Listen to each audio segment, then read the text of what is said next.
말씀 보도록 하겠습니다. 여호수아서 24장 29절부터 33절까지의 말씀 우리 한 절씩 교독하겠습니다. 이 일 후에 여호와의 종 눈의 아들 여호수아가 110세의 죽음에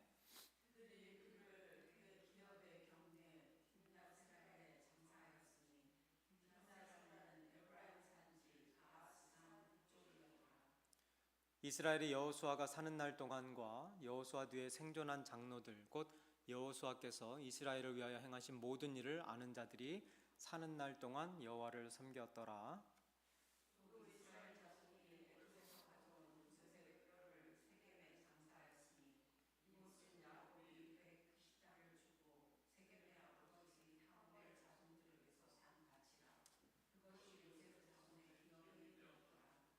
함께 봉독합니다. 아론의 아들 엘르아살도 죽음에 그들이 그를 그의 아들 비느하스가 에브라임 산지에서 받은 산에 장사하였더라. 아멘. 하나님, 오늘도 하나님의 말씀을 저희들에게 영의 양식으로 주셨습니다. 먹고 배부르게 하시고 또 힘내서 하나님의 그 말씀과 또 하나님의 뜻을 이루어 나아가는데 부족함 없도록 하나님 힘 주시고 능력 허락하여 주옵소서. 예수님의 이름으로 기도드립니다. 아멘. 아멘.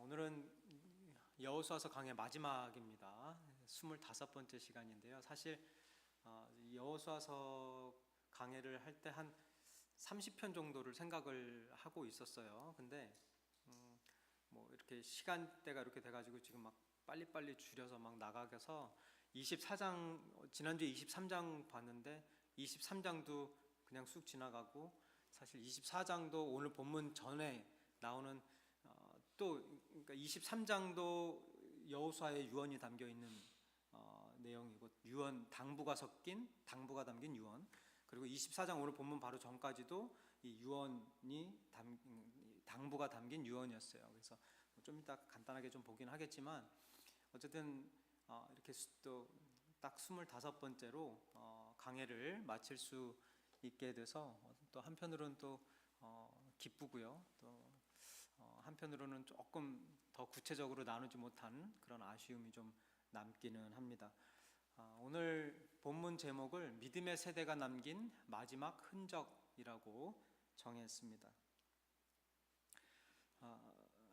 여호수아가 55살 때, 55살 때 가나안 땅 정탐꾼으로 뽑혀서 거기에 보냄을 받습니다. 그리고 38년이 지난 93세 때 모세의 뒤를 이어서 이스라엘의 리더, 지도자로 부름 받았고요. 그리고 가나안 땅으로 들어가서 16년 동안 전쟁을 치루었습니다. 55, 93 그리고 109살까지 그렇게 전쟁을 치루었어요.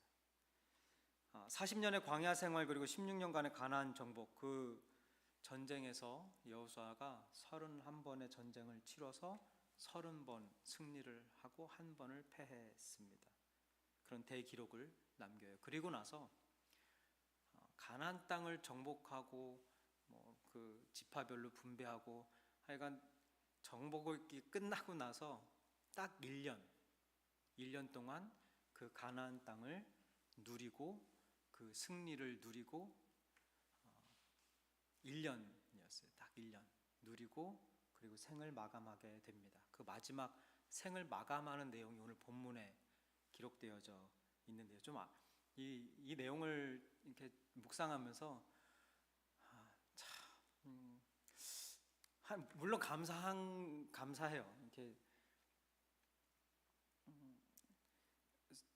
100년 동안 55세부터라고 해도 이렇게 쭉 하나님께서 50년을 넘게 함께 동행하시면서 승리의 그 장소에 여호수아를 쓰셨고 또 여호수아와 함께 하셨고 여호수아의 그런 업적을 남기게 하셨고, 근데 얼마나 고생스러운 삶입니까? 정말로 힘든 광야 생활 얼마나 힘들었어요. 그리고 전쟁 얼마나 힘들었습니까? 16년이에요. 16년. 광야 생활까지 포함하면 50 거의 55년이잖아요. 그렇죠? 그러니까 54년이에요, 정확하게는. 그 힘든 시간을 지나고 나면 이제는 좀 앞으로 한 30년 정도는, 아니 최소한 한 10년 정도는 그 좀 평안한 삶을 누리게 해 주셨을 수도 있었을 텐데 딱 1년. 그것도 연세가 드셔가지고 몸이 아프지 않았을까 싶어요. 그 1년을 있게 하시다가 하나님의 부르심을 받게 됩니다. 물론 하나님과 함께하는 시간이 더 좋기는 하겠지만 이 세상의 인간적인 생각으로는 조금 참 아쉽다라는 생각도 듭니다. 근데 그 인생이 우리들의 인생 같다는 또 생각도 들어요. 열심히 살다가 나중에 은퇴할 때쯤 돼서 은퇴하고 조금 이제 삶의 여유를 누리면서 살 수 있겠다 싶을 때 그때 또 어려움이 다가오는 그런 일들을 많이 보게 됩니다. 다시 본문으로 돌아와서요. 우리가 지난주에 여호수아의 고별 설교장인 23장을 보면서 여호수아가 후손들에게 했던 그런 당부의 메시지들이 어떤 것인지 한 4가지 정도로 보았어요. 그래서 처음에 보면 율법을 다 지켜라였고요. 그 다음에 우상 숭배하지 마라. 그리고 하나님을 친근히 하라. 그리고 하나님을 사랑하라. 요 4가지였어요. 그리고 24장으로 넘어와서 보면 또 비슷한 내용인데 여호와를 경외하라. 두려워하라는 말씀이죠. 사랑이 바탕이 된 두려움. 그게 경외잖아요. 그리고 또 반복적으로 다른 신을 섬기지 마라. 우상을 떠나라. 그리고 여호와를 섬겨라. 이렇게 24장 마지막 부분까지도 그런 말씀을 해주고 계세요. 14절입니다. 그러므로 이제는 여호와를 경외하며 온전함과 진실함으로 그를 섬기라. 너희의 조상들이 강 저쪽과 애굽에서 섬기던 신들을 치워버리고 여호와만 섬겨라. 계속 이런 얘기예요. 여호와를 섬기고 여호와를 경외하고 여호와만을 사랑하고 그러면서도 계속 그 중간중간에 빠지지 않는 것들이 우상 숭배하지 마라. 신들을 제하여 버려라. 절로 다 치워버려라. 다 그런 말씀들이에요. 인생의 마지막 문턱에 서 있는 누군가가 반복적으로 어떤 이야기들을 한다라는 것은 그만큼 그 메시지가, 그 내용이 중요하다는 것이겠죠. 또 한편으로는 그만큼 그 내용들이 지키기 쉽지 않다라는 의미도 담겨져 있을 것이에요. 그렇지 않습니까? 이게 뭐 하기 쉬운 것들, 당연히 할 수 있는 것들, 뭐 밥 잘 먹는 애한테 너 밥 잘 먹어라 이런 얘기 안 하듯이 할 수 있는 것들에 대해서는 마지막에 남길 이유가 없는 거예요. 마지막 유언으로. 근데 이거 힘든 게 본인도 알거든요. 여호수아도 뭐 한두 번 넘어졌으니까 힘든 거 어려운 거 알기 때문에 다시 한번 자녀들에게, 다음 세대에게, 그 남은 세대들에게 메시지를 전하고 있는, 유언으로 남기고 있는 겁니다. 하나님을 경외하고 섬기고 사랑하고 친근히 하고 가까이 하고 우상을 섬기지 마라. 우리가 다 경험하고 있듯이 사실 우상이라는, 그러니까 하나님보다 그 다른 어떤가를 더 사랑하고 더 사모하고 더 가까이 지내는 이런 일들이 사실 쉽지는 않아요. 그러니까 하나님만 온전히 섬기는 일이 중요한 거 알지만 그게 우리의 삶 속에서, 일상에서 그렇게 쉽게 실천되어지지 않는다라는 것입니다. 그런데 이게 진짜 믿음이 좋은 사람이든 믿음이 약하고 아니면 믿음이 없는 사람이든 이게 다 넘어짐은 있어요. 그죠? 다 때로는 뭐 이렇게 세상에 빠질 때도 넘어질 때도 다 그런 순간순간들이 있어요. 근데 믿음의 성숙도가 어디에서 이렇게 판단이 되냐면 그런 상황에서, 넘어진 상황에서 또는 넘어질 뻔한 상황에서 다시 하나님 앞에 얼만큼 하나님 앞에 돌아가는 그런 노력, 그런 결단, 그런 마음들이 돌아오느냐 안 돌아오느냐에 있겠죠. 그리고 얼마나 빨리 돌아오느냐에 있을 것입니다. 하나님 앞에 더 매달리고 하나님께 더 기도하고 하나님의 뜻을 구하고 아마 그런 상황 속에서 이 세상에 이렇게 빠졌다가도 금방 다시 이 빛으로 향하는 우리의 시선들, 이런 것들을 보면 내 신앙이 그래도 하나님이 나를 아직까지도 포기하지 아니하시고 사랑하고 계시는구나, 이런 거를 알 수가 있게 되는 것 같아요. 여러분 지금 이 시대를 무슨 시대라고 표현을 하십니까? 뭐 여러 가지 저희가 있겠는데요. 인터넷상에서 보니까 이렇게 표현을 해요. 이게 공감이 돼서 여러분들과 나눕니다. 정보는 넘치는 시대지만 진리는 점점 더 희미해져 가고 있는 시대다. 맞는 것 같아요. 인터넷, 스마트폰, 소셜 미디어 등으로 연결은 쉬워졌지만 인간적인 관계들은 무너져 가고 있는 시대다. 이것도 맞는 것 같아요. 많은 것이 편리해졌지만, 이게 굉장히 공감이 됐어요. 많은 것들이 편리해졌지만, 그리고 쉬워졌지만, 그리고 많은 것들을 원하는 대로 할 수 있는 시대가 되어졌지만 마음의 평안은 사라져가는 시대다. 이게 영적인 의미에서도 이 표현들이, 이 설명들이 너무나 잘 맞아 떨어지는 것 같아요. 진리가 점점 더 사라져가고, 하나님의 말씀 수도 없이 아무 데서나 다 볼 수 있잖아요. 이제 이거 이렇게 무거운 성경책 안 들고 다녀도 어디서나 다 볼 수 있고 어디서나 다 들을 수 있는 이런 정보가 막 흘러 넘치는 정보 홍수 시대를 살아가고 있으면서도 불구하고 진리라는 하나님의 말씀을 진리로, 하나님께서 주신 말씀으로, 나에게 주신 말씀으로 그거를 받아들이고 그것을 나의 것으로 만들고 나의 삶에 적용하면서 말씀이 살아 숨쉬는 게 무엇이겠어요? 이 말씀이 내 안에 들어와서 내가 내 삶으로 그것을 살아나가게 되는 것, 이게 말씀이 육신이 되어 생명력이 살아나는 그런 모습 아니겠습니까? 근데 그런 게 없어져 가고 사라져 가고 있는 것, 그냥 많은 여기저기서 그냥 이렇게 막 흘러 넘치는 그런 정보들 중에 하나 정도로만 알게 되어지는 그런 시대. 그리고 그러니까 인터넷으로 저렇게 하면서 다 설교도 보고 또 전화도 하고 카톡으로도 하고 막 이렇게 하면서 또 교회도 이렇게 모이고 이렇게 하는데, 그래서 너무나 그런 이렇게 커넥션 채널은 수도 없이 많아요. 굉장히 많아졌어요. 예전에는 그런 거 없었잖아요, 그죠? 페이저 이런 거, 전화도 핸드폰이 어디 있어요? 페이저도 없었을 때 어떻게 연결해서 만나고 살았는지를 모르겠어요. 그렇게 커넥션 채널이 없었을 때에 비하면 엄청 그 채널이 많음에도 불구하고, 그래서 많이 또 사용하면서도 하는데도 불구하고 개인적인 이 대인 관계들은 점점 더 사라져가는, 하나님과의 채널도 마찬가지죠. 하나님과 나눌 수 있는 수많은 채널들이 있음에도 불구하고 하나님과의 관계가 점점 더 멀어져 갈 수밖에 없는 그런 현실, 그런 시대. 그리고 하나님께서 주시는 그런 평안함이 없고, 소망 가운데 기쁨이 없고, 계속해서 뭔가 불안하고, 계속해서 뭔가 염려되고, 계속해서 뭔가 부족한 것 같은 그런 느낌들, 이게 다 영적인 거와 연결이 되어지는 것 같아서 참 공감이 됐습니다. 이런 시대 속에서 AI 시대, 그죠?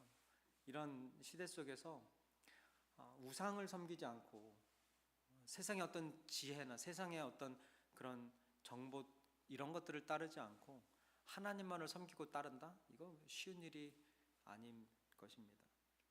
특히 지난번에도 말씀 나눴을 거예요. 이 교회 속에 파고들어와 언제 들어왔는지도 모르겠어요.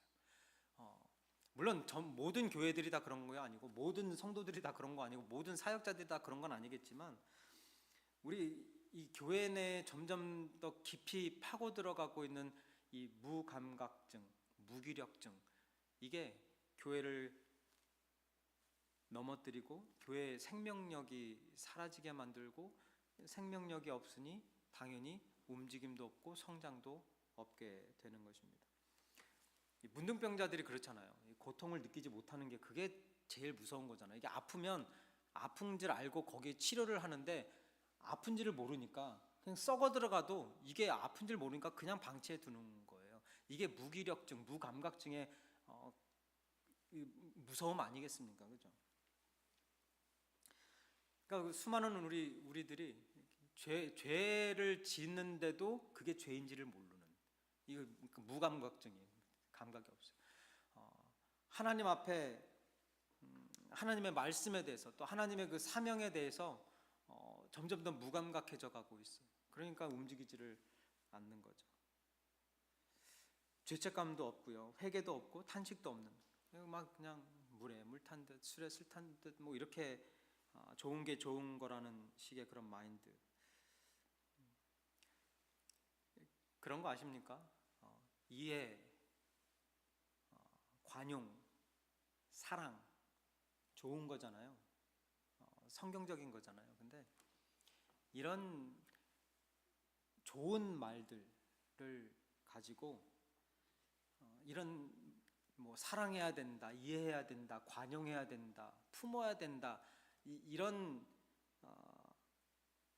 명목하에 그냥 이것저것 분별 없이 받아들여지는 세상의 법칙들, 세상의 그런 흐름들, 세상의 그런 패턴들, 그런 것들이 있잖아요. 내가 거룩하니 너희도 거룩하라. 이거는요, 이 레위기 11장 말씀이잖아요.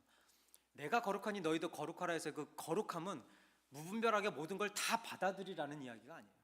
무분별하게 모든 걸 다 이해하라는 이야기가 아니에요. 세상에서 말하고 있는 모든 것들, 세상에서 흘러가고 있는 모든 것들 다 이해하고 받아들이고 사랑하고 관용하라. 이게 거룩이라는 단어의 뜻이 아니지 않습니까? 그죠? 거룩은 뭐예요? 구별되어지다요. 구별되어지다. 구별하다. 깨끗하여져라. Be holy because I am holy. 여기에서 holy가 그런 뜻 아니겠습니까? Set apart. 이 무감각증에 시달리면 뭐가 뭔지를 모르는 거예요. 어떤 게 좋은 건지, 어떤 게 하나님의 뜻인지, 어떤 게 세상의 개념이고, 어떤 게 하나님의 뜻인지 이게 구별이 안 되는 거죠. 세상의 방법들과 세상의 가치관, 세상의 개념들을 막 하나님의 말씀과 진리와 막 섞어버려요. 번복을 해버려요. 비빔밥처럼 막 그냥 섞어버려요. 그러니까 뭐가 뭔지를 모르겠어요. 이게 무슨 맛인지도 모르겠고, 이게 무슨 색깔인지도 모르겠고, 이게 이 오리지널 이게 뭔지도 모르겠어요. 다 섞어버려가지고. 그러면서 그거를 하나님의 말씀이라고 우리들에게 먹여줘요. 하나님의 말씀이라고 우리들에게 가르쳐요. 하나님의 말씀인 줄 알고 그걸 먹어요.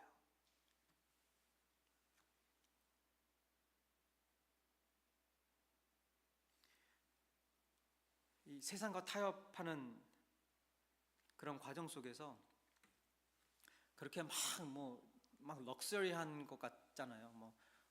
시대를 앞서 나가는 것 같고, 막 세상에 그런 것들을 다 이렇게 가지고 있으면 다 이렇게 잘 섞어가지고 멋지게 하나 음식 만들어서 딱 특별 요리를 내놓으면 뭔가 대단한 것 같잖아요. 그러면서 그게 무슨 시대를 앞서가는 신앙인인 것처럼, 지성인인 것처럼, 막 세련된 신앙인인 것처럼 그렇게 착각하면서 신앙생활 하더라는 겁니다.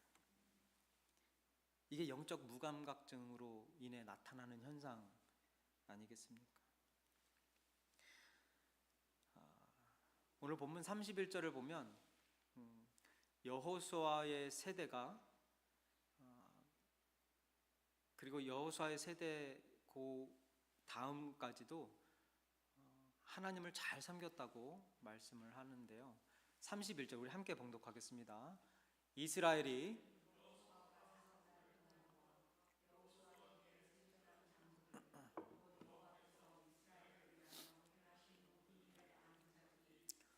동안 여호와를 섬겼더라. 아멘.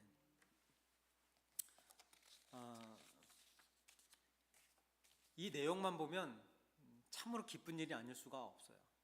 물론 이 말씀을 가지고 좀 여러 가지 각도에서 좀 바라보긴 하겠지만 이 내용만 보면 기뻐요. 감사한 거죠. 근데 우리가 사사기를 알잖아요. 그러니까 사사기를 모르고 이거를 보면 정말 너무나 감사한 일이에요. 근데 사사기를 알고, 머릿속에 사사기의 스토리들을 알고 이 내용을 보면 안타까울 수밖에 없는, 마음이 아플 수밖에 없어요. 왜냐하면 여호수아의 다음 세대들이 기록된 사사기 시대가 꼭 지금 시대를 말하고 있는 것 같잖아요. 그죠? 그런 타락의 시대를 말하고 있지 않습니까? 뭐 먹고 살기 힘들 때는 하나님 찾으면서 조금 평안해지고 좋아지니까 어떻게 해요? 우상에게 빠지고. 제가 여러 번 질문을 드렸죠. 광야, 이스라엘 백성들에게 있어서 광야 시대가 축복의 시대였을까요? 아니면 가나안 땅 정복, 젖과 꿀이 흐르는 가나안 땅을 정복한 후에 정착민의 삶이 더 축복된 삶이었을까요? 제가 이거 여러 번 질문을 드렸을 텐데 여러분은 어떻게 생각하세요? 그러니까 이 육적으로는, 세상적으로는 젖과 꿀이 흐르는 가나안 땅에서의 정착민의 삶이 축복의 삶이죠. 그런데 진짜 축복의 삶은 언제였습니까? 사실 광야 시대에 먹을 거는 좀 없었지만, 삶은 좀 버거웠지만, 좀 팍팍하고 힘들었지만, 그래도 하나님이 매일매일 만나를 먹여주시고 메추라기를 먹여주시고, 그리고 구름 기둥, 불 기둥으로 함께 하시면서 나를 이끌어 인도해 주셨던 그 40년의 그 길이 사실은 더 축복된 길이었고 축복된 인생이었다라는 거죠. 그래요. 막 힘들고 그럴 때는 막 하나님 붙들고 막 이렇게, 물론 뭐 광야 시대 때에도 한눈 판 거는 어쩔 수 없지만 막 열심히 한번 살겠습니다, 하나님 도와주세요, 막 간절히 하다가 조금 마음 편해지면, 조금 좀 두 발 뻗고 잘만 하면, 그러면 세상으로 눈을 돌리는, 이게 다 무감각증에서 오는 거라는 거예요.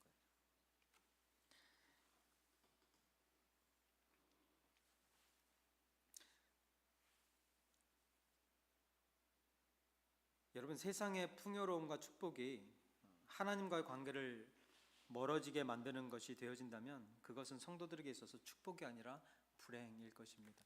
가나안 땅, 축복의 땅이었죠. 하나님의 약속이 이루어지신 땅이었죠. 근데 그거를 받은 그 여호수아와 그 장로, 그 다음 그 시대까지도 그나마 하나님을 섬기는 일에 최선을 다하고 그런 멋진 신앙의 모습을 살았지만, 결국에는 또 다음 세대로 가서 또 무너지고 넘어지는 거 어쩔 수 없는 거예요. 여러분, 우리가 누누이 말씀 나누지만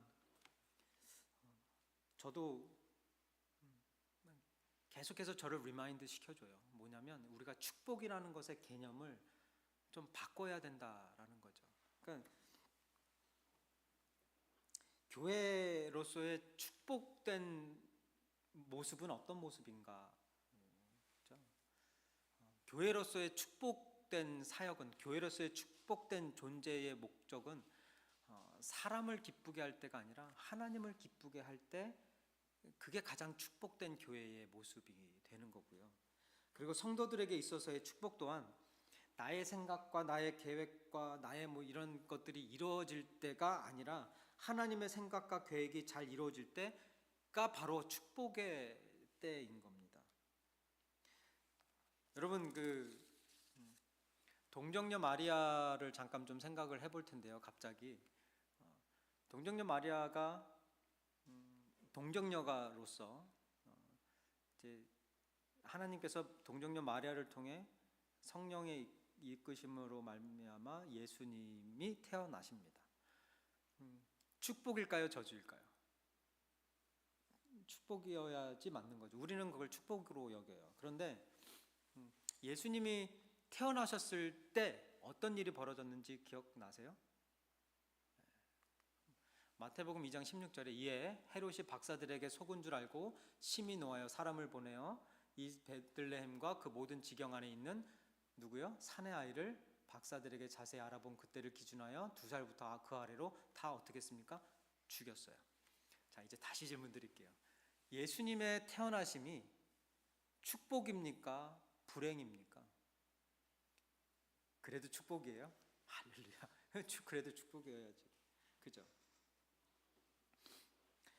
예수님의 태어나심으로 인해서 수많은 갓난아이들이 죽게 되어졌는데도 우리는 예수님 탄생을 축복이라고 말해요. 근데 만약에 저 2살부터 그 아래에 아이를 갖고 있었던 부모의 입장에서 그 시대를 다시 한번 되새기고 다시 한번 떠올리면서 당신이 그때 그 아이가 죽었을 그때를 축복으로 여기십니까? 아니면 불행으로 여기십니까? 라고 질문하면 여러분 그때는 어떻게 대답하시겠어요?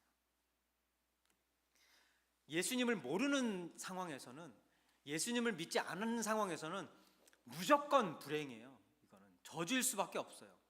왜냐면 내 새끼가 죽어나가는데 그게 무슨 축복일 수가 있어요. 축복이라고 말하는 생각하는 것 자체가 그게 불행이죠. 그죠? 근데 예수님을 알게 된 다음에 그때에 또 같은 질문을 받아들였을 때는 그래도 축복이 맞습니다 라고 대답할 수 있는 거예요. 그게 신앙인의 모습 아니겠습니까? 축복이라는 것의 개념이 이렇게 바뀌어져야 되는 거예요. 성경이 말하는 축복은 피조물인 우리의 생각과 계획이 이루어졌을 때, 우리가 원하는 것이 이루어졌을 때, 우리가 생각했을 때 좋은 것이 이루어졌을 때 그때를 축복이라고 말하지 않는다라는 거예요. 세상에 많은 것을 누리고 있느냐 없느냐, 이것이 축복의 기준점이 아니라 하나님이 함께하고 계시느냐 아니냐, 하나님의 뜻이 이루어져 가고 있느냐 아니냐, 이것이 축복의 기준점이 되어진다라는 거죠. 여호수아가 축복받은 사람인 이유는요, 그가 가나안 땅을 정복했기 때문에 축복받은 사람이 아니라 그가 가나안 땅을 정복하는 동안 하나님께서 그와 함께 하셨기 때문에 축복받은 사람인 거예요. 물론 안타까운 것은 그 축복이 한 세대를 넘기지 못하고 끝나버린다는 거예요. 사사기로 넘어가서. 여러분, 내가 사는 날 동안 나와 내 집이 하나님을 잘 섬겼더라, 이거 두말할 것 없이 축복 아니겠습니까? 근데 더 바라는 건 그래요. 그보다 더 큰 축복은 내가 세상을 떠난 후에도, 그리고 내 자녀들이 신앙을 이어받은 그 자녀들까지도 계속해서, 그러니까 출애굽 시대, 정복 시대, 사사 시대, 그러니까 사사 시대까지도, 사실 출애굽 시대뿐만 아니라 창조 시대, 출애굽 시대, 그다음에 뭐죠? 정복 시대뿐만 아니라 사사기 시대까지도 계속해서 그 신앙이 이어지는 이런 걸 저희들이 소망하면서 살아야 되지 않겠습니까? 이 아이들 하나님, 물론 하나님이 잘 키우시겠지만, 이제 이 부분을 이렇게 좀 한 부분으로 저희들이 놓고 이제 마지막으로 그 믿음의 후손들이, 믿음의 선배들이, 신앙의 선배들이 남긴 마지막 흔적에 대해서 조금 더 몇 가지 살펴보고 말씀을 마무리 짓겠습니다.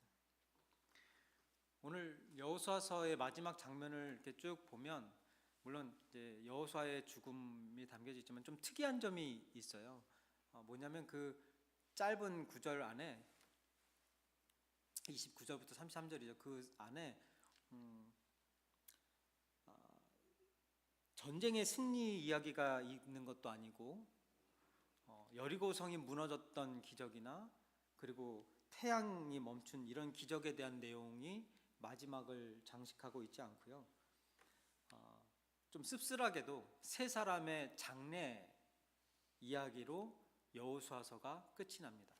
그 화려했던 그 전쟁의 역사를 뒤로하고 결국에는 마지막에는 세 사람의 장례의 장면으로 마무리가 되어져요.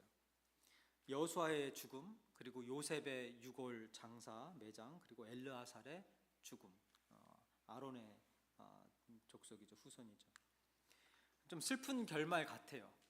그런데 조금 더 깊이 묵상을 해보니까 하나님께서 이렇게 여호수아서를 마무리하신 뜻이 무엇일까 고민을 하다 보니까 조금 나름대로 깨달음을 받게 된 게 있어요. 왜, 어떤 거냐면, 하나님께서 중요하게 생각하시는 거는 여호수아 또는 이스라엘 백성들 또는 우리가 어떻게 승리를 했는가, 이것이 중요한 게 아니라 우리들이 무엇을 남기고 가는가, 어떤 흔적을 남기고 가는가, 이것을 더 중요하게 여기시지 않을까라는 그런 깨달음이 들었어요. 어디에서 그거를 보게 됐냐면 29절에 이런 말씀이 있어요. 이 일 후에 여호와의 종 눈의 아들 여호수아가 110세에 죽음에. 그러니까 첫 번째로 믿음의 사람은요, 어떤 흔적을 남깁니까? 하나님의 종으로서의 충성된 삶의 흔적을 남기더라는 거예요. 여호수아를 위대한 대장, 뭐 제가 며칠 전에 복음사에 가서 뭐 살 게 있어가지고 갔는데, 거기 그 사장 목사님께서 잠바를 하나 이렇게 걸쳐 입으셨는데, 여기 별이 5개가 이렇게 쭉 있는 잠바를 입으셨어요. 이 원수들, 그러니까 대통령이 별 5개잖아요. 이런 걸 입으셔서, 그러면서 내가 이거 입고 모자를 딱 쓰고 막 그런 얘기를 하세요. 와, 한국에 한번 나가셔야 되겠는데, 제가 농담 삼아서 막 그랬는데요. 그러니까 막 그런 거 있잖아요. 우리가 뭔가 이렇게 이루었을 때 그 별 하나짜리, 2개짜리, 3개짜리, 4개짜리, 5개 하나하나 하면서 막 그 세상으로부터의 그런 막 그 우쭐함 뭐 이런 것들이 있잖아요. 그러면 다 이룬 것 같은. 근데 하나님께서 보시는 게 네가 무엇을 얼만큼 많이 이루었다를 보시는 게 아니라, 어떤 타이틀을 보시는 게 아니라 하나님 앞에 어떤 흔적을 남기느냐. 여기 보면 여호와의 종이다라고 말합니다.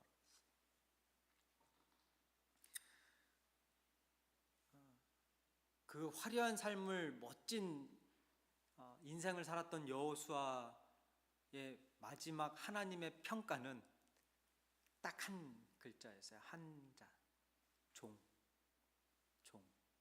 이게 우리들이 마지막까지 남겨야 될 믿음의 흔적 아니겠습니까? 조 목사는 하나님의 종으로 살다 갔더라. 나는 하나님의 종으로 살다 간다. 이거. 세상은 어쩌면 업적을 기억할지 모릅니다. 그리고 사람은, 뭐 동물은, 호랑이는 죽어서 가죽을 남기고 사람은 죽어서 이름을 남기는데, 하나님은 이름도 기억하시겠지만 우리의 어떤 업적을 기억하시는 것이 아니라 그 충성심, 그 종으로서의 그 헌신된 삶을 기억하시는 하나님이십니다. 그래서 첫 번째로 믿음의 사람은 하나님께 충성된 삶의 흔적을 남기더라는 거죠. 두 번째로 믿음의 사람을 이렇게 보니까 다음 세대에 믿음의 유산을 남깁니다. 31절 다시 한번 보겠습니다. 여기 마지막 부분에 사는 날 동안 여호와를 섬겼더라. 우리도 잘 알겠지만 다음 세대는 우리의 말을 듣기 전에 우리의 삶을 먼저 봅니다. 물론 점점 가면 갈수록 느끼는 게요, 뭐 우리가 어떻게 살아오고 어떻게 살아내고 우리가 어떤 것들을 보여주고 막 이런다고 해서 뭐 다 잘되고 다 잘못되고 이런 것도 아니고, 이게 다 개개인마다 다 다른 거를 보게 되어져요. 그럼에도 불구하고 좀 이따가 마무리할 때 조금 더 구체적으로 이야기하겠지만, 어쨌든 우리의 삶을 보는 건 맞아요. 그게 또 경험이 되어지고 그게 또 도움이 되던, 그것 때문에 또 생각이 바뀌고, 이렇게 부모의 예배를 보고 기도의 모습을 보고 상황마다 특별히 어떤 상황에 있어서 어떤 결정을 내리는 거, 이거를 많이 보는 거죠. 어떤 상황에서도 아닌 건 아닌 거잖아요. 그죠? 잘못된 건 잘못된 거를, 잘못된 걸 잘못됐다고 지적하고 이야기하는 거, 그게 옳은 거고요.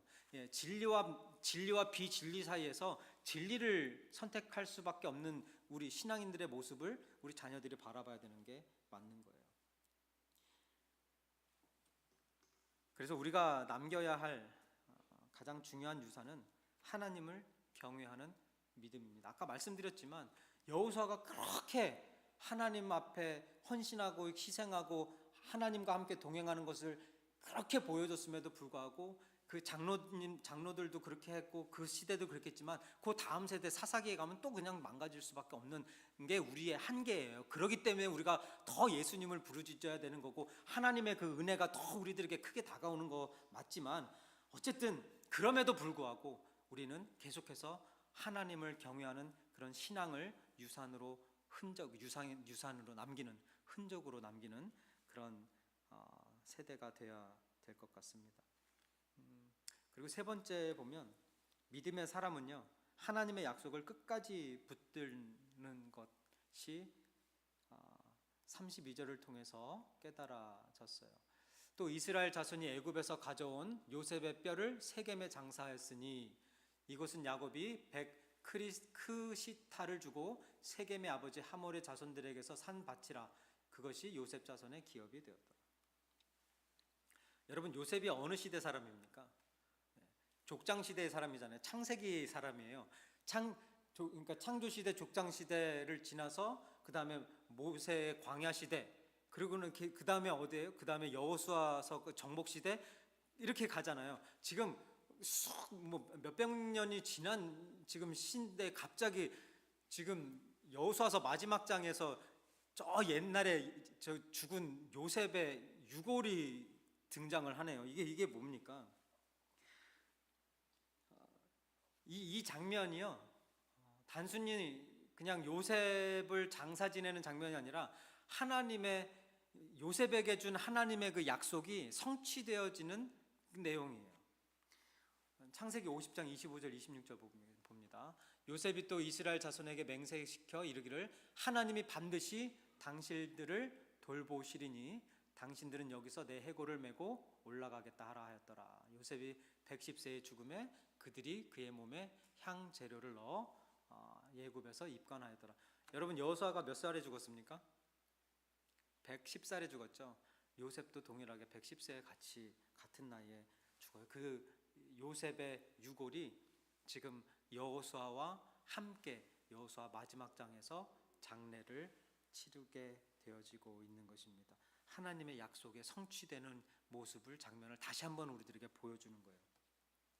요셉은 애굽도 보지 못했고요, 가나안 정복도 보지 못했습니다. 그런데 그럼에도 불구하고 요셉은 하나님의 약속을 믿었어요. 그러기 때문에 하나님 앞에 하나님의 그 약속을 믿었기 때문에 하나님의 자녀들에게 선포할 수 있었던 겁니다. 자기의 뼈를 가나안으로 가져가라, 거기서 묻어라. 그리고 수백 년이 지난 후에 그 약속이 이루어졌습니다. 믿음이라는 게 그런 게 아니겠습니까? 지금 눈앞에 보이는 현실보다 하나님의 약속을 더 신뢰하는 것. 그래서 세상은 변해요. 너무나 빨리 변하고요. 그리고 환경도 변해요. 그리고 사람도 변합니다. 우리의 마음도 변하고 생각도 변하고 다 변해요. 어쩔 수 없이 변해요. 그런데 하나님의 약속은 변함이 없습니다. 하나님의 약속은요, 과거와 현재와 미래로 크게 세 부분으로 나눌 수 있는데, 하나님의 약속이 성취되어진 것, 과거이죠. 그것이 무엇이? 그러니까 예수님을 중심으로, 예수님을 기점으로 해서 하나님의 약속이 성취되어진 것, 과거에 성취되어진 것이 무엇입니까? 성육신과, 그러니까 약속하신 메시아의 탄생과 그리고 십자가의 죽으심과 부활하심, 이게 약속이었어요. 그게 이루어졌어요. 그럼 현재 이루어지고 있는, 성취되어지고 있는 하나님의 약속은 무엇입니까? 세상 끝까지 내가 너와 함께 하리라라는 임마누엘 하나님의 그 약속, 지금도 함께하고 계시는 분이 우리의 하나님이시라는 거예요. 그 하나님이 여러분과 함께하고 계시는 줄 믿습니다. 여러분의 가정과 함께하고 계시고요, 여러분의 자녀와 함께하고 계시는 줄 믿습니다. 그 하나님의 약속은 과거에 그 성취되어졌던 것처럼 지금도 성취되어져 가고 있어요. 그러면 미래에 하나님께서 약속하신 미래의 그 약속은 무엇이겠습니까?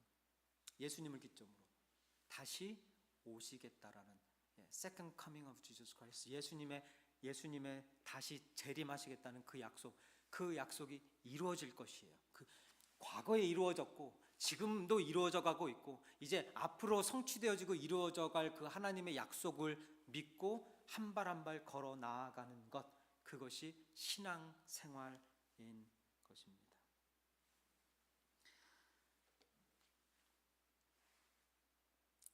여호수아는 죽었지만요, 그의 믿음은 남아 있었어요. 그리고 요셉은 오래전에 죽었지만 하나님의 약속은 계속해서 살아서 지금까지도 오고 있고요. 그리고 엘르아살도 죽었지만 하나님의 언약이 계속해서 이어지고 있는 것입니다. 하나님께 충성된 삶의 흔적, 다음 세대의 유산으로 남긴 믿음의 흔적, 하나님의 약속을 끝까지 믿고 순종했던 신앙의 흔적, 삶의 흔적, 믿음의 흔적, 신앙의 흔적, 이것을 믿음의 조상들이, 믿음의 선배들이 마지막에 다음 세대를 위해 남긴 흔적입니다. 이제 말씀 마무리 짓겠습니다. 오늘 본문 내용을 보면 믿음의 사람들이 남긴 그 마지막 흔적들은 믿음이었고 신앙이었어요. 그럼에도 불구하고 그 믿음의 유산은 오래가지 못했습니다. 아까 계속해서 말씀드렸듯이 사사기 시대에 와서 또 무너졌고, 그리고 또 예수님 시대 때에도 성령님이 임재하신 그 초대교회 시대 때 그 큰 부흥을 이뤘음에도 불구하고 또 타락했고, 평양 대부흥을 이뤘던 한국도, 그리고 청교도 신앙으로 시작된 미국도 또 한 세대가 넘어가면 일어섰다 타락하고 넘어지고 타락, 계속 이렇게 반복이 되어져요.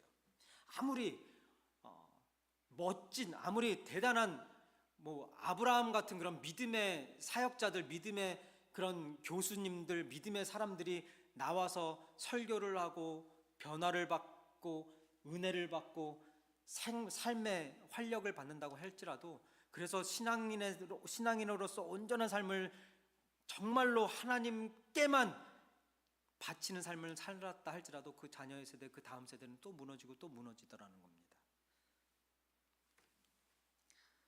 그렇다고 믿음의 사람들이 남기고 떠난 믿음의 유산이, 그 믿음의 흔적이 결코 헛된 것이 아니라는 거예요. 결국 그 믿음의 유산이 이어지고 또 이어져서 지금의 저와 여러분이 존재하게 된 것이고요.